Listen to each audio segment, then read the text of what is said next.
Ahoy, me determined crew!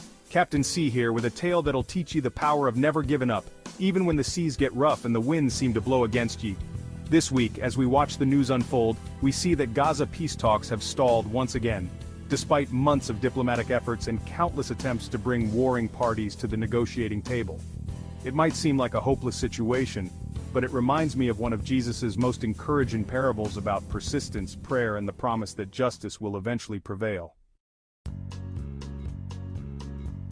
So batten down the hatches, me faithful first mates, as we dive into the treasure-filled waters of the parable of the persistent widow, a story that'll fire up your faith and teach you to never surrender in the face of seemingly impossible circumstances.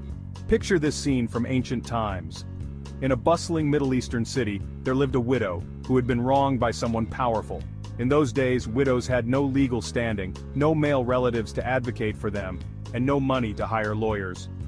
They were among the most vulnerable people in society, often ignored, overlooked, and taken advantage of by those with power and influence.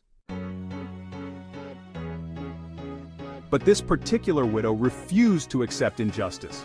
She had a legitimate case and she was determined to see it through, no matter how long it took or how many doors were slammed in her face.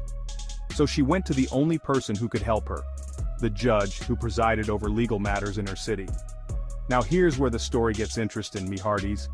This judge was what we might call a real scoundrel. Jesus describes him as a man who neither feared God nor cared what people thought. He was corrupt, selfish, and completely indifferent to justice. He had no moral compass, no divine accountability, and no concern for the suffering of others.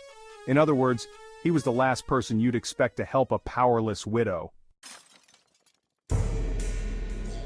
But this brave woman didn't let his reputation discourage her. Day after day, week after week, month after month, she appeared at his courthouse,